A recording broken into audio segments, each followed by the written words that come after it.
Pegiat media sosial Denny Siregar melontarkan pernyataan sindiran kepada Ustadz Abdul Somad terkait ajakan galang dana untuk membeli kapal selam pasca karamnya kapal Nanggala 402. Karena itu, bagi pihak-pihak yang mempertanyakan soal dana pembelian kapal selam, sebaiknya tidak menanyakan hal tersebut karena nanti berdosa. Gimana kabarnya donasi buat beli kapal selam?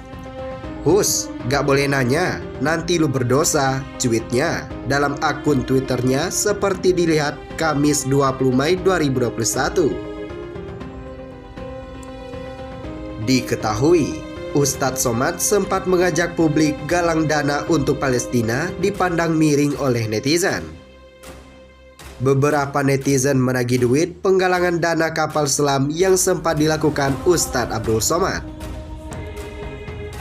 Ustadz Somad meminta agar warga Indonesia mau untuk menyisihkan sedikit untuk bersedekah membantu saudara muslim yang sedang berjuang di Palestina. Diketahui, UAS mengajak warga negara Indonesia menyisihkan sedikit dana untuk bersedekah membantu saudara muslim yang sedang berjuang di Palestina. Ajakan tersebut diunggah UAS dalam akun Instagram pribadinya, Minggu 16 April 2021. Pada unggahan tersebut, UAS juga memberikan informasi perihal kronologi konflik di Palestina. Hingga Hari Raya Idul Fitri 1442 Hijriah ini, masyarakat Palestina terus dihantui ketakutan dengan serangan-serangan dan konflik. Tidur mereka tidak nyenyak, suara-suara ledakan bom mengancam dan meneror ke bilik-bilik rumah, tulisnya. Sambung dia, warga Palestina membutuhkan obat-obatan, makanan dan minuman serta tempat tinggal. Kontan saja, netizen pun langsung merespon dengan mengaitkan ajakan galang dana kali ini dengan penggalangan dana sebelumnya, yakni untuk pembelian kapal selam pasca tenggelamnya kapal KRI Nanggala 402. Dana kapal selam sudah selesai? Tanya warganet. Mat, duit buat kapal selam? Ingat Mat, jangan belaga amnesia. Dana kapal selam sudah selesai, ujar salah seorang warganet. Galang dana pembelian kapal selam kemarin dapat berapa dan dikemanain? Atau udah dapat kapal selam made in Jombang itu, komentar warga net lainnya. Adapun mantan politisi Demokrat Ferdinand Hutahean yang mempertanyakan perihal donasi Palestina. Ia mempertanyakan keresmian pengumpulan dana untuk Palestina daripada penggalang.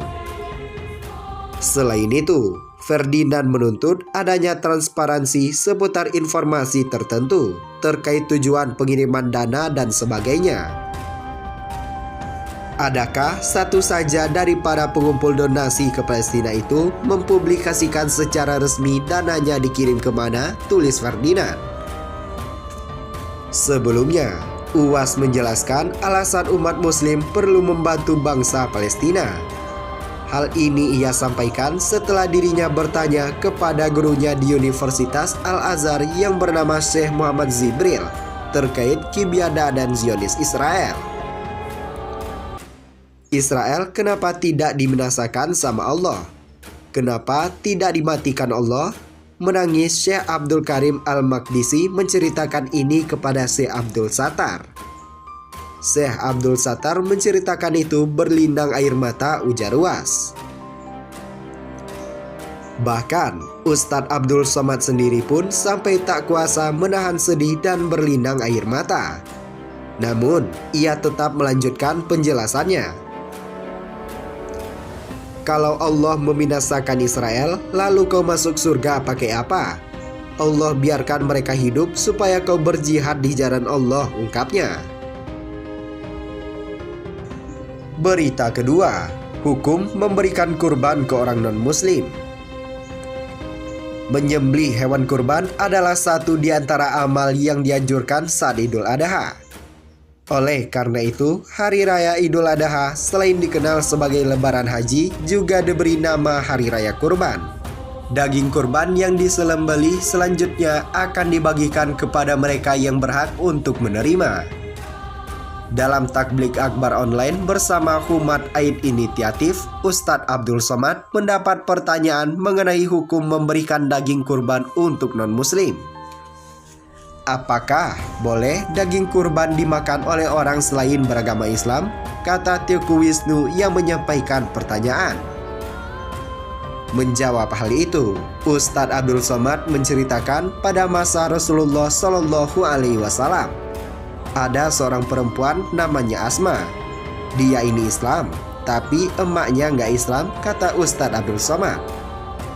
Uwas melanjutkan, ketika Asma pindah ke Madinah, ibunya datang mau ketemu. Lalu dia lapor ke Nabi Muhammad Shallallahu Alaihi Wasallam. Ini emak saya non-muslim, datang mau ketemu, boleh nggak silaturahim? Ungkap Uwas menceritakan. Nabi Shallallahu Alaihi Wasallam saat itu mempersilakan Asma untuk silaturahim dengan ibunya. Itu dalil Islam dengan non-muslim boleh silaturahim, ungkap Uwas. Asma kemudian bertanya lagi, boleh saya beri hadiah? Nabi Muhammad Shallallahu Alaihi Wasallam kemudian menjawab, beri dia hadiah, silakan beri dia hadiah. Itulah dalil boleh memberi hadiah dan kurban itu masuk kategori hadiah, jelas Uwas. Ustadz Abdul Somad menegaskan, hal itu disampaikan kata Syekh Atiyah Sakhor ulama Al-Azhar dalam kitab Fatawa Al-Azhar. Bukan kata Abdul Somad, jadi boleh memberikan kurban untuk non-muslim, tegas Uwas. Namun demikian, ada syarat yang harus dipenuhi. Syaratnya, kurbannya kurban sunnah, karena kurban wajib nggak boleh, kata Uwas. Apa itu kurban wajib? Kurban wajib itu kurban nazar. Saya bernazar, kalau anak saya lulus PNS, saya berkurban untuk fakir miskin umat Islam. Itu dagingnya nggak boleh dibagikan kepada non-muslim. Karena itu nazar wajib, zakat tak boleh untuk non-muslim, sedekah boleh, jelas Uwas.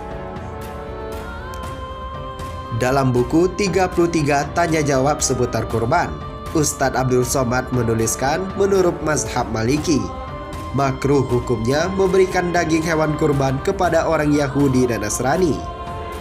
Sedangkan mazhab Hanbali memperbolehkan pemberian daging hewan kurban kepada orang kafir jika kurban tersebut adalah kurban sunat. Sedangkan kurban wajib tidak boleh diberikan kepada orang kafir walaupun sedikit-sedikit.